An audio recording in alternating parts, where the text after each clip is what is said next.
जिनका मिलना दुआओं से भी मुमकिन नहीं होता, अल्लाह पाक उनके लिए तहज्जुद को वसीला बना देता है। जब तुम्हारा यकीन तुम्हारी दुआओं का तसल्सल टूटने नहीं देता, तब अल्लाह पाक भी तुम्हारी चाहत को मौजज़ों से जोड़ देता है। वो तो कबूलियत के अमकानात तब भी रखता है जब तुम्हारी नज़र में तुम्हारी कहानी मुकम्मल हो चुकी होती है।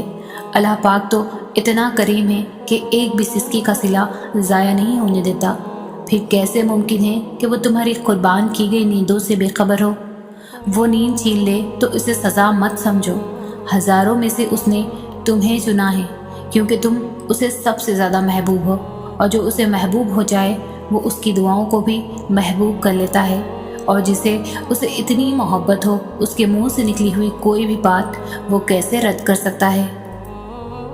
तुम खुद अपनी दुआओं से ही अपना मुक़द्दर लिखते हो, और तुम्हारी दुआएं ही तुम तक वो सब ले आती है जो तुम्हारा नसीब में भी नहीं होता। अल्लाह पाक तुम्हें तुम्हारी दुआओं के ज़रिए आज़माता है। वो ताख़ीर इसीलिए करता है ताकि तुम्हारा यकीन देख सके। वो तुम्हें नामुमकिन के वसवसों में उलझाता ही इसीलिए है ताकि तुम्हें मुमकिन की तरफ उसकी जानिब खींच कर लेकर जाए। उसके सामने तो पत्ते की भी इतनी हिम्मत नहीं होती कि वो हिल जाए, तो फिर तुम्हारे हाथों का उसके रूबरू उठना कैसे बेवजह हो सकता है? वो जब तुम्हारी दुआओं को कबूलियत के लिए चुन लेता है, तब वो तुम्हारे दिल में दुआ का ख्याल भी खुद ही डालता है। तुम सोचते हो कि जो मांग रहे हो वो कैसे कबूल होगा, और वो तुम्हें खबर ही नहीं होने देता कि उसने तुम्हें ही तुम्हारी दुआओं की कबूलियत का वसीला बना दिया। तुम नसीब और वक्त से लड़ते हो कि ये सोचे बिना ही नसीब लिखने का इख्तियार तो अल्लाह पाक ने तुम्हें दे रखा है कि अपनी दुआओं से जब चाहो जो चाहो बदल डालो। जो दुआ चांद को दो टुकड़ों में तकसीम करके उसे अपनी जगह से सरका सकती है, तुम्हें क्या लगता है कि वो तुम्हारा मुक़द्दर नहीं बदल सकती? तुम्हारी दुआएं वो सब कर सकती है जो तुम्हारा मुक़द्दर नहीं कर सकता, और दुआओं से तो रब भी मिल जाता है। तो फिर ये चाहत क्या चीज़ है? बस तुम्हें यकीन रखना है कि जो उससे मांग लिया जाए वो मिलकर ही रहता है। फिर वो तुम्हें वहाँ से देगा कि तुम्हारी दुआएं भी हैरान रह जाएंगी, और एक दिन उन सारी दुआओं के तुम्हें जवाब मिल जाएंगे जो तुम अल्लाह से रात की अंधेरी में मांगा करती हो। क्योंकि हर चीज़ का एक वक्त मुकर्रर है जो अल्लाह ने हमारी बेहतरी के लिए ही रखा है। दुआओं की देरी से इस वक्त कभी कभार हम अल्लाह से मांगना छोड़ देते हैं क्योंकि वो देने में देरी कर देता है, और आप इतने बेचैन हो जाते हैं कि अल्लाह के औक़ात के बारे में सब कुछ भूल जाते हैं। ये भी भूल जाते हैं जिसने ये बुरा वक्त मुकर्रर किया है वो अच्छा वक्त भी तो ला सकता है। हमारे लिए अभी कुछ अच्छा नहीं है, लेकिन कुछ दिनों या सालों के बाद हमारे लिए सब बेहतर होगा। अल्लाह ने बुरा और अच्छा वक्त हमारे लिए कहीं ना कहीं बेहतर लिखा है, और अल्लाह बेहतर जानता है क्योंकि वो हमसे 70 माओं से भी ज़्यादा प्यार करता है। तो वो अपने प्यारे मखलूक जिसने खुद बनाया है उसे तकलीफ़ में कैसे देख सकता है? बस उस पर भरोसा करो और सब्र करते रहो। अल्लाह कभी भी अपने दर से किसी को भी मायूस नहीं जाने देता। हो सकता है बस वो वक्त करीबी हो और वह नामुमकिन होने वाली चीज़ों को मुमकिन में बदल देगा। उसके लिए बस एक कुन की बात है, क्योंकि जब अल्लाह अपने बंदे की मदद पे आता है तो बेशुमार और बेलौस अता करता है। तुम दुआ करते रहते हो, घंटों बैठकर अल्लाह से दुआएं करते हो, बातें करते हो, सजदों में रोते हो, अल्लाह से कहते हो तुम्हें वो अता कर दे जो तुम चाहते हो, अपने लिए खैर मांगते हो। मगर कभी कभी तुम्हें तुम्हारी दुआएं कबूल होती नज़र नहीं आती।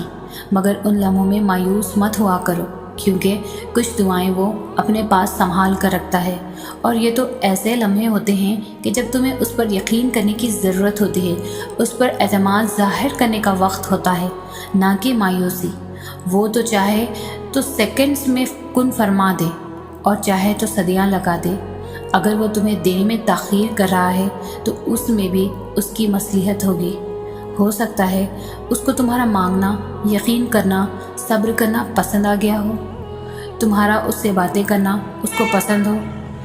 इंसान ऐसा है कि जब उसको उसकी मनपसंद चीज़ मिल जाती है तो वो देने वाले को भूल जाता है, और अल्लाह नहीं चाहता कि तुम उसको भूल जाओ, इसीलिए तुमसे राब्ता बहाल रखने के लिए ताख़ीर करता है। अल्लाह तो मोहब्बतों का बादशाह है, تو پھر جس نے خود محبت کو بنایا ہے اس کے لیے تمہاری محبت کو تمہیں واپس لوٹانا بھلا کیا مشکل؟ جس کے ایک کن نے اتنی کہانیاں مکمل کر دی، پھر وہ کیسے تمہاری کہانی کو ادھورا رہنے دے سکتا ہے؟ پھر وہ کیسے تمہیں خالی ہاتھ واپس جانے دے سکتا ہے؟ جو بے زبان چوٹی کی خاموشی بھی نظر انداز نہیں کرتا، وہ تمہاری ہچکیاں لیتی ہوئی آواز کو کیسے انسنا کر سکتا ہے؟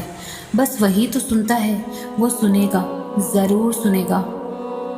اللہ ہمیں صبر کی آزمائش سے گزار کر ہمارے یقین کا امتحان لیتا ہے۔ وہ جو ہماری بے شمار نافرمانیوں کے باوجود ہمیں معاف کرنے والا ہے، وہ ہمیں سزا نہیں دیتا، ہمیں اپنی طرف رجوع کروانے کے لیے اس صبر کے سفر سے روشناس کرواتا ہے جس کی منزل اپنے رب کی قربت ہوتی ہے، اور ہماری ہر آزمائش پر کیا جانے والا صبر ہمارے اور بھی درجات بلند ترین کر دیتا ہے۔ زیادہ سوچنا انسان کو ختم کر دیتا ہے، بس دعا کرو اور سب کچھ اپنے رب العالمین پر چھوڑ دو، جو اتنی بڑی کائنات کو اتنے خوبصورت رنگوں سے بھر سکتا ہے۔ تو کیا اسے تم نظر نہیں آ رہے؟ کیا وہ تمہاری زندگی ایسے ہی بے رنگ رہنے دے گا؟ بس اپنے رب العالمین پر کامل یقین رکھو، انشاءاللہ وہ تمہاری زندگی بھی تمہارے پسندیدہ رنگوں سے بھر دے گا۔ کبھی اللہ کے فیصلوں پر یہ سوال مت اٹھاؤ کہ یہ کیوں، کیا وہ کیوں، کیا میں ہی کیوں، میرے ساتھ ہی ایسا کیوں۔ کبھی اس کی حکمتوں کو شک کی نگاہ سے نہ دیکھو، کیونکہ اس کی حکمتیں تمہاری سوچ سے کئی زیادہ وسیع ہے اور تمہارے انتخاب سے کئی زیادہ بہتر بھی۔ اور جب تم ایمان رکھتے ہو تو تم ان چیزوں پر بھی یقین رکھتے ہو جنہیں دوسرے نہیں دیکھ پاتے، جنہیں تم معجزہ کہتے ہو، جنہیں تم اللہ کی مدد کہتے ہو۔ اور جب تم یہ گمان رکھتے ہو اور یہ یقین رکھتے ہو کہ اللہ ان ذریعے سے مدد کرے گا جن سے کوئی واقف نہیں، یہاں تک کہ تم بھی نہیں، تو پھر واقعی معجزے وہاں سے ہوتے ہیں کہ انسانی آنکھ اور سوچ دنگ رہ جاتی ہے۔ پھر انسان کو اس کا یقین ہی اللہ تک لے کے جاتا ہے، جس کے ایک اشارے پر یہ چاند 2 ٹکڑوں میں تقسیم ہو گیا، جس کے ایک حکم پر سمندر 2 حصوں میں بٹ گیا۔ اس کے اختیارات کی نہ تم کو خبر ہے اور نہ ہی ذرا برابر بھی علم۔